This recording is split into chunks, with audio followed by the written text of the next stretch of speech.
Nah, sorry, tadi sampai mana? Nah, misalnya gaji sebulan pendapatan gue dari kerja gitu 5 juta sebulan Hmm. UMR, patok ratanya aja. Jadi 50%-nya 2,5 juta. dua Hmm. juta setengah tuh mau nggak mau gue harus cukup-cukupin Hmm. buat kebutuhan gue sehari-hari. Hmm. Entah itu makan, transport, tempat tinggal, atau biaya-biaya lainnya. Hmm. Nah itu maksimal 2,5 juta. Jadi 50% ya, Ya, maksimal. jadi 2,5 juta lagi, 50%-nya lagi bisa gue tabung. Oke. Nah, misalnya kita hitung-hitung nih, tergantung sih ya, kita tinggal di kota mana ya.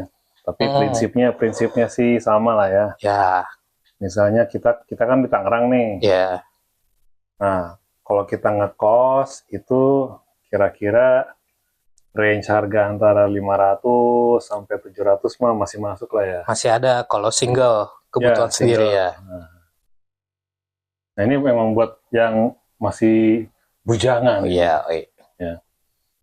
Jadi kos-kosan nih ya, sebulan antara GoPay sampai 700 lah ya. Masih ada, Masih ada. masih ada. Nah, terus makan minum. Makan minum mungkin kita ratain aja kali ya. Hmm. Sekali makan 10.000, sehari 3 kali makan. Coba dapat apaan? Kalau kita mau hemat, ceban tuh bisa dapat banyak sih. Hmm. Misalnya kita mau belanja gitu ke pasar atau ke minimarket, Hmm. beli telur dan beli sayuran, Hmm. itu masih ada lebihnya malah dari Hmm. 30.000 per hari Berarti masak sendiri gitu. kalau masak sendiri. Tapi kalau memangnya kita nggak bisa masak, ya seumpama beli ke warteg nih, Hmm. Hmm. beli ke warteg misalnya kikil goceng, Ah. usus goceng, Ah. telur, terus sama sayurnya, Hmm. kita sayur apa. Nah itu bisa dimakan 2 sampai 3 kali kan, nggak sekali Oh. habis. Nasi misalnya masak nih, Oh, nasi masak sendiri. ya nasi masak sendiri. Hmm. Jadi mesti ada budget buat rice cooker. Ya di awal kita harus punya budget buat rice cooker dulu lah. Rice cookernya yang itu yang buat ukuran ukuran Ya paling 2 liter lah, satu seliter orang 2 gitu liter ya. ya. Ada yang kecil-kecil gitu kan Ada, ya. ada. Nah, di situ juga bisa buat masak itu juga deh ya, Rebus telur bisa. rebus telur ya. Ya, Oh, iya iya iya. Nah, berarti misalnya sebutlah dia nggak pakai rice cooker ya. ya. Misalnya dia pagi sarapan nasi uduk Ah, ya. Kalau pakai telur, coba dapat kalau nggak?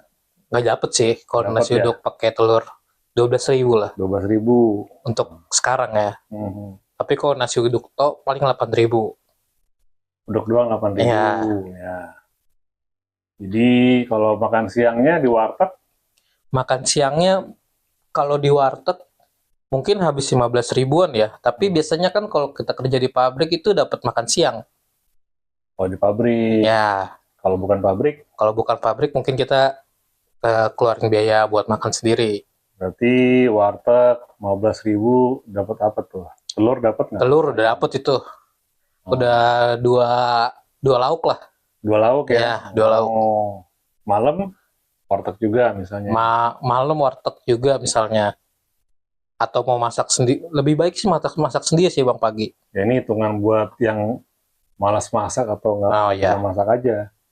Jadi buat yang malas masak nih ya, berarti kan uduk. Kalau kalau pagi mah nggak apa-apa lah, karbohidrat doang lah ya. 8.000 ya.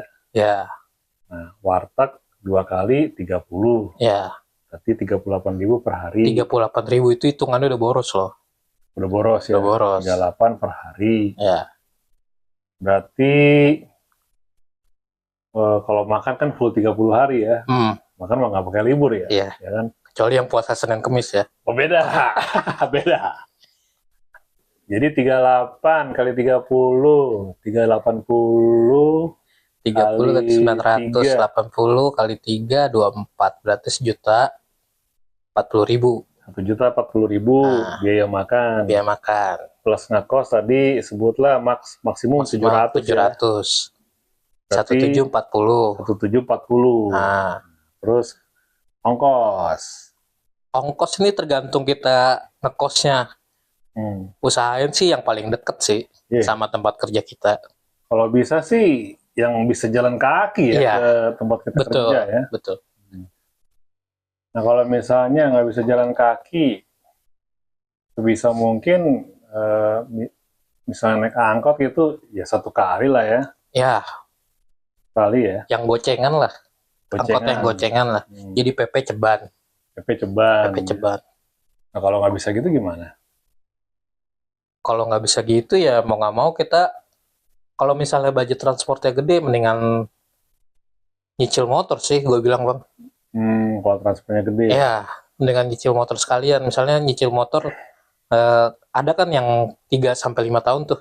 Oh. Yang 3 tahun, ya, bulanannya di bawah 1 juta. Mendingan ngambil itu.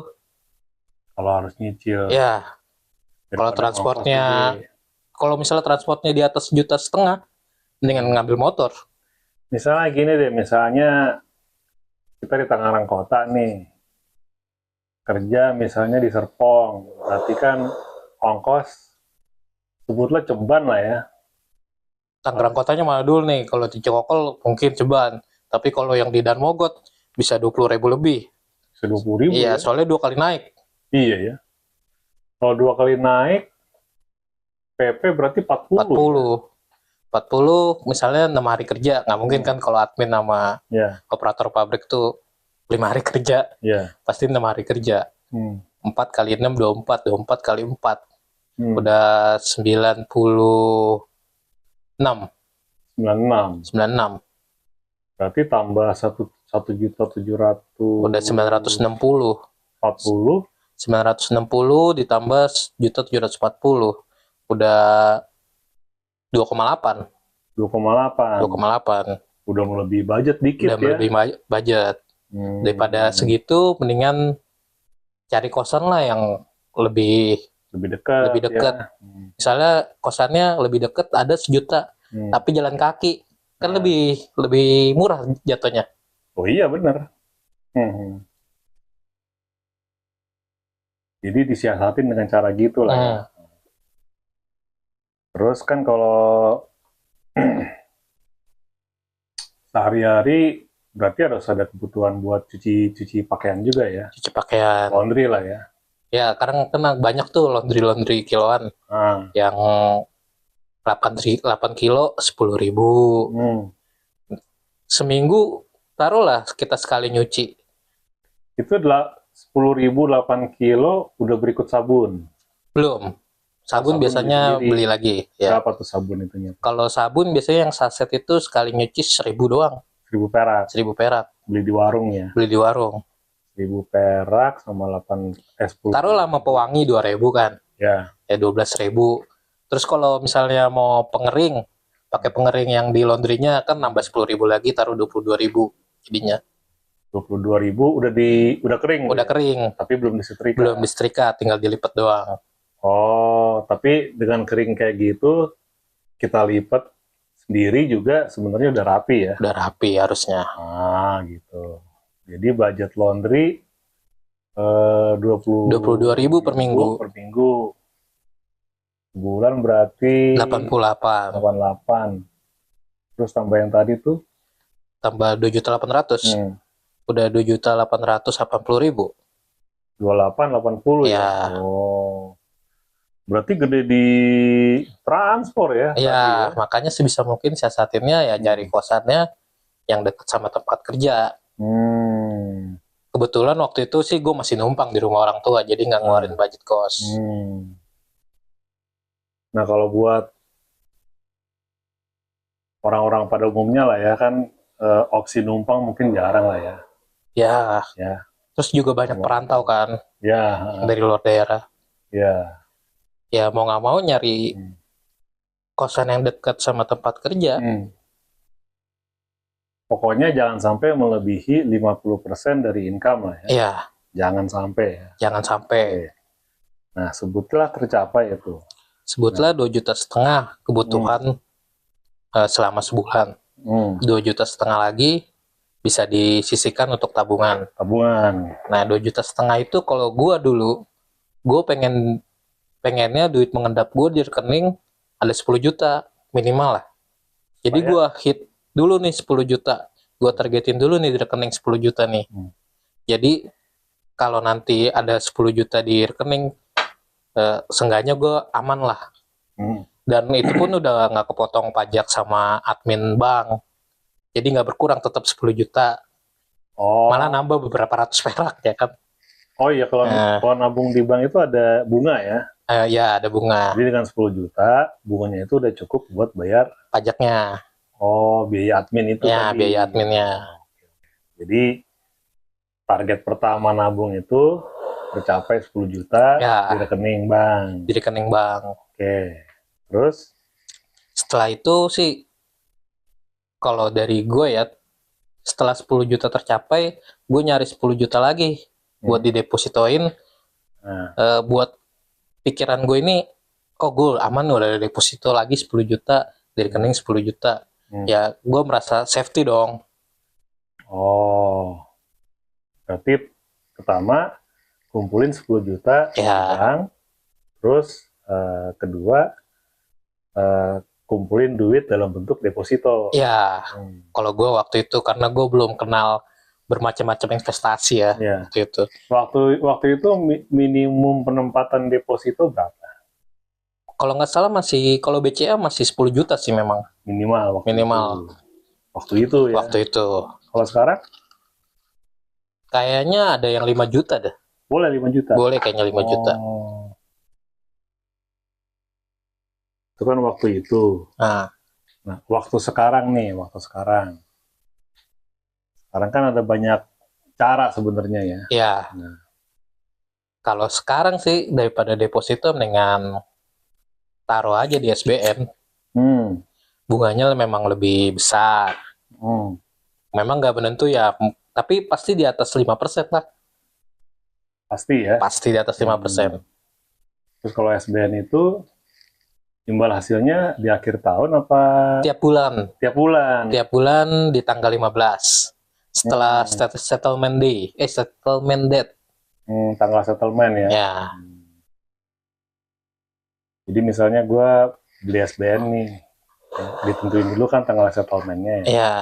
Berapa? Nah, baru setelah tanggal settlement ditentuin, bulan berikutnya di tanggal itu gue dapat imbal hasil. Di tanggal 15-nya. Tanggal 15. Misalnya lu masukin awal Maret nih, settlement date-nya akhir Maret. Nah, tapi kehitungnya tetap di akhir Maret.